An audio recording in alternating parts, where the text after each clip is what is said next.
Shalom saudaraku, salam jumpa kembali.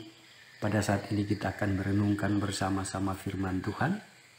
Saya percaya bahwa saat ini kita masih kuat, kita masih sehat.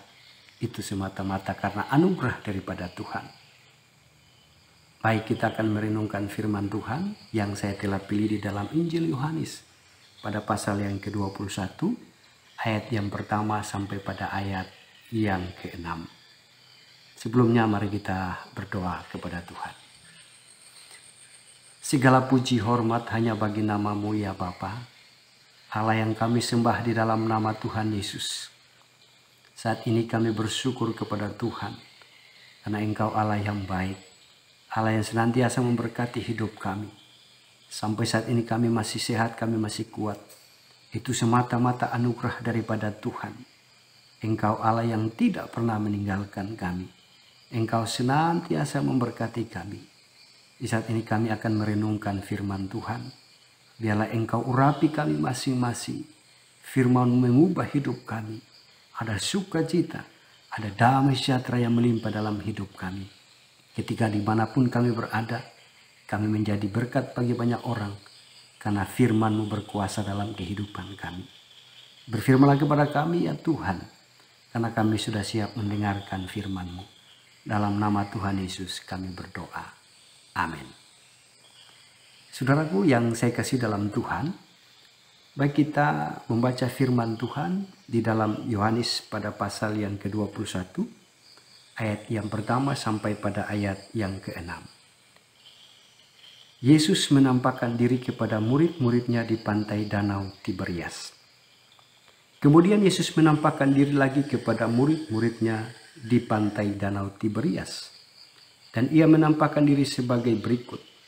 Di pantai itu berkumpul Simon Petrus, Thomas yang disebut Didimus, Nathanael dari Kana yang di Galilea, anak-anak Zebedeus dan 2 orang muridnya yang lain. Kata Simon Petrus kepada mereka, "Aku pergi menangkap ikan." Kata mereka kepadanya, "Kami pergi juga dengan engkau." Mereka berangkat lalu naik ke perahu, tetapi malam itu mereka tidak menangkap apa-apa.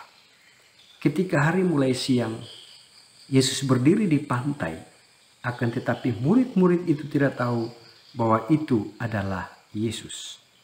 Kata Yesus kepada mereka, "Hai anak-anak, adakah kamu mempunyai lauk pauk?" Jawab mereka, "Tidak ada." Maka katanya Yesus kepada mereka, "Tebarkanlah jalamu di sebelah kanan perahu, maka akan kamu peroleh." Lalu mereka menebarkannya dan mereka tidak dapat menariknya lagi karena banyaknya ikan. Saudaraku, tema yang saya angkat pada saat ini yaitu tidak hidup dalam kegagalan. Tidak hidup di dalam kegagalan. Setiap manusia pasti tidak mau supaya dia hidup dalam kegagalan. Pasti dalam hidupnya ingin berhasil. Baik tua, muda. Pasti ingin berhasil dalam hidupnya. Tidak mau dia gagal dalam hidupnya. Saudaraku yang saya kasih dalam Tuhan. Tapi kita perlu mengevaluasi. Pernahkah kita gagal dalam hidup? Pernahkah kita gagal dalam hidup kita? Mungkin sebagian orang berkata, "Oh, pernah gagal dalam hidup. Gagal dalam usaha, gagal dalam rumah tangga." Tapi saudaraku, firman Tuhan pada saat ini membuka wawasan kita. Mari kita melihat murid-murid Yesus. Pada saat ini mereka juga mengalami satu kegagalan. Apa kegagalannya saudaraku? Ayat yang ketiga bagian yang terakhir. "Kami pergi juga dengan engkau." Mereka berangkat lalu naik ke perahu. Tetapi malam itu mereka tidak menangkap apa-apa. Alias mereka gagal. Mereka tidak menangkap apa-apa. Kita melihat siapakah murid-murid Yesus. Murid-murid Yesus adalah profesi mereka sebagai nelayan. Mereka tahu cara menangkap ikan. Mereka tahu saat gimana bisa menangkap ikan. Tetapi saat ini di dalam firman Tuhan berkata, mereka berangkat lalu naik ke perahu, tapi malam itu mereka tidak menangkap apa-apa, alias mereka gagal. Bapak Ibu Saudara yang saya kasih dalam Tuhan kita Yesus Kristus, di peristiwa ini Yesus menampakkan diri kepada murid-muridnya setelah Yesus bangkit dari kubur. Yesus menampakkan diri kepada murid-muridnya di pantai Danau Tiberias.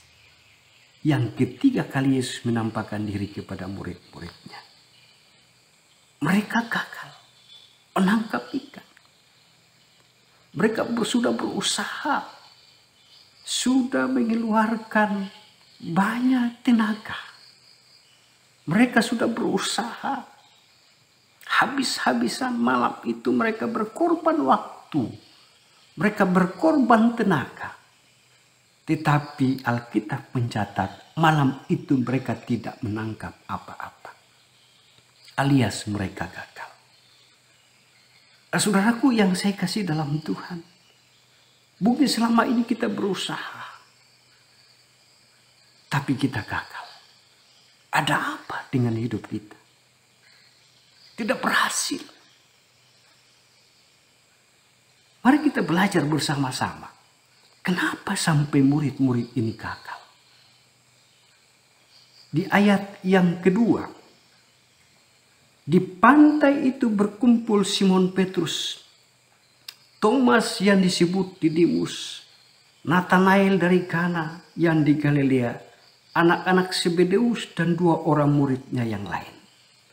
Yang pertama kita bisa menafsirkan di sini bahwa mereka gagal karena mereka tidak ada persatuan kerjasama yang indah di antara murid-muridnya.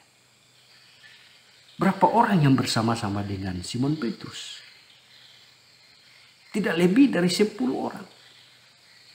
Maksudnya cuma 7 orang saja bersama-sama dengan Simon Petrus. Yang lain kemana? Pertanyaannya.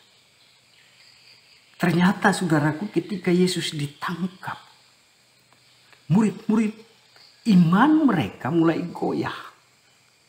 Sehingga kalau kita baca di dalam Markus, ada saking takutnya satu murid ketika Yesus berada di Taman Getsemani. Ketika Yesus ditangkap, ada satu murid yang lari dengan telanjang. Saudaraku, ini menggambarkan bagaimana murid-muridnya ketika Yesus ditangkap, mereka mulai dengan urusannya masing-masing. Iman mereka mulai goyah ketika Yesus ditangkap. Yudas menjual Tuhan Yesus. Petrus menyangkal Yesus. Artinya kita melihat di sini bahwa tidak ada lagi kekompakan di antara murid-muridnya, masing-masing dengan urusannya pribadi lepas pribadi. Tidak ada kekompakan, tidak ada kerjasama. Ketika tidak ada kerjasama dalam kehidupan kita sebagai suami dan istri, tidak ada kerjasama di antara pelayanan antara majelis dengan gembala sidang atau hamba Tuhan. Tidak ada kekompakan lagi antara majelis dan jemaat. Apapun program yang kita susun, pasti tidak akan berhasil. Jika tidak ada lagi kerjasama, tidak ada lagi kompakan, maka pelan-pelan gereja itu akan pecah dan runtuh. Maka perlu ada kerjasama, ada kekompakan, ada persekutuan yang indah. Suami istri ketika tidak ada lagi kerjasama di antara suami istri, tidak ada kesehatan di antara suami istri, maka persoalan silih berganti datang untuk menimpa keluarga itu. Saudaraku, kerjasama, kekompakan, baik itu dalam pelayanan, baik pun dalam usaha, maupun dalam bisnis apapun, itu penting dalam kehidupan kita. Yang pertama kita bisa belajar, kenapa sampai mereka gagal? Karena di dalam tidak ada kesatuan, tidak ada kekompakan di antara murid-murid Tuhan Yesus. Yang berikutnya, yang kedua, kenapa sampai mereka gagal? Ayat yang ketiga, bagian yang pertama. Kata Simon Petrus kepada mereka, "Aku pergi menangkap ikan." Tidak salah Bapak Ibu Saudara. Simon Petrus pergi menangkap ikan, tidak salah. Tetapi kita kembali melihat siapakah Simon Petrus. Bukankah awal ketika dia menjadi murid Kristus, awalnya ketika dia dipanggil oleh Tuhan menjadi pelayan Tuhan, Yesus berkata, "Engkau bukan lagi menjadi penjala ikan, tapi engkau menjadi penjala manusia. Di atas batu karang inilah aku mendirikan jemaatku." Di sini kita melihat bahwa Simon Petrus meninggalkan jalan dan mengikuti Yesus. Nah, kembali lagi di sini kita melihat Simon Petrus berkata, "Aku pergi menangkap ikan." Simon Petrus kembali ke kehidupan dia yang lama. Dia menoleh ke belakang. Saudaraku yang saya kasih dalam Tuhan, Simon Petrus ketika Yesus menderita, Yesus dibawa, disiksa, Simon Petrus, Bapak Ibu Saudara, menyangkal Yesus 3 kali. Imannya mulai goyah. Dia menyangkal Tuhan Yesus Kristus. Disinilah dia kembali ke kehidupan dia yang lama. Kembali mencela ikan. Saudaraku yang dikasihi oleh Tuhan, kegagalan dalam kehidupan kita, baik dalam rumah tangga maupun dalam kehidupan kita, mungkin kita menoleh ke belakang. Kembali ke kehidupan kita yang lama. Bukankah ketika kita percaya kepada Kristus, bukan ketika kita percaya kepada sungguh-sungguh kepada Kristus, maka kita melihat ke depan. Kita meninggalkan segala dosa-dosa yang kita lakukan. Kita mulai bertobat, meninggalkan segala dosa-dosa kita. Tapi seiring waktunya berjalan, kita mulai terpengaruh dengan hal-hal yang tidak diinginkan oleh Tuhan. Kita kembali ke kehidupan kita yang lama. Menoleh ke belakang. Minum mabuk, pesta pora, dan lain sebagainya. Saudaraku, menoleh ke belakang artinya kita melakukan hal-hal yang tidak diinginkan oleh Tuhan. Kita berbuat dosa. Kita berbuat hal-hal yang menyakiti hati Tuhan. Kita menoleh ke belakang. Saudaraku yang saya kasih dalam Tuhan, Simon Petrus dia kembali ke kehidupan dia yang lama, yaitu kembali menjala ikan. Sehingga kalau kita baca di dalam Yohanes pasal 21 ayat yang ke-15 sampai pada ayat yang ke-18. Disitulah Yesus memulihkan kembali kehidupan Simon Petrus. Yesus berkata, "Simon anak Yohanes, apakah engkau mengasihi aku?" Simon anak Yohanes, apakah engkau mengasihi aku? Sampai 3 kali Yesus bertanya kepada Simon Petrus. Artinya apa Bapak Ibu? Disinilah Yesus memulihkan Simon Petrus. Awalnya dia menyangkal Kristus. Dia kembali ke kehidupan dia yang lama. Yesus tidak mau Simon Petrus hidup dalam kegagalan. Yesus memulihkan kembali Simon Petrus. Saudaraku, maka kegerakan yang luar biasa dilakukan oleh Simon Petrus. Ketika dia tidak kembali lagi kepada kehidupan yang lama. Dia mengikuti Yesus dengan sungguh-sungguh. Kembali lagi ke pelayanan yang dipercayakan oleh Tuhan. Maka kalau kita baca di dalam Kisah Para Rasul, banyak orang bertobat. 3.000 orang bisa bertobat ketika Simon Petrus berkhotbah. Artinya saudara-saudaraku yang dikasih oleh Tuhan, Simon Petrus ketika dia kembali ke kehidupan dia yang lama, kegagalan sudah menanti di depan mata. Saudaraku yang dikasih oleh Tuhan kita Yesus Kristus, yang berikutnya, kenapa sampai mereka gagal? Ayat yang keempat. Ketika hari mulai siang, Yesus berdiri di pantai, akan tetapi murid-murid itu tidak tahu bahwa itu adalah Yesus. Yang ketiga, kenapa sampai mereka gagal? Mereka tidak tahu siapa yang ada di depan mereka, yaitu Yesus. Sungguh ironis, saudara. Kalau selama kita mengiring Tuhan, selama ini kita diberkati oleh Tuhan, kita tidak tahu siapa yang memelihara kita. Saudaraku yang dikasih oleh Tuhan, murid-murid, mereka tidak tahu siapa yang ada di depan mereka. Mereka pikir hantu. Ya, mereka pikir hantu. Tapi sebenarnya mereka harus sudah tahu sebenarnya siapakah yang ada di depan mereka. Mereka bersama-sama dengan Yesus dalam pelayanan. Mereka sudah tahu gerak-gerik orang yang ada di depan. Tapi mereka tidak tahu, saudaraku. Mereka dibutakan oleh kuasa kegelapan. Saudaraku, ketika Yesus melihat murid-muridnya hidup dalam kegagalan, Yesus tidak membiarkan orang-orang kepercayaannya hidup dalam kegagalan. Ketika mereka hidup dalam kegagalan, Yesus memberikan jalan keluar. Yesus memberkati murid-muridnya. Sehingga kata Yesus kepada mereka, "Tebarkanlah jalamu di sebelah kanan perahu, maka akan kamu peroleh." Lalu mereka menebarkannya dan mereka tidak dapat menariknya lagi karena banyaknya ikan. Luar biasa. Yesus memulihkan mereka.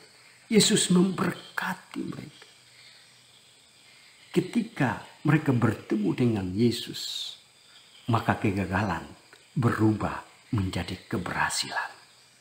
Ketika mereka bertemu dengan Yesus, mereka menyadari bahwa itu adalah Yesus.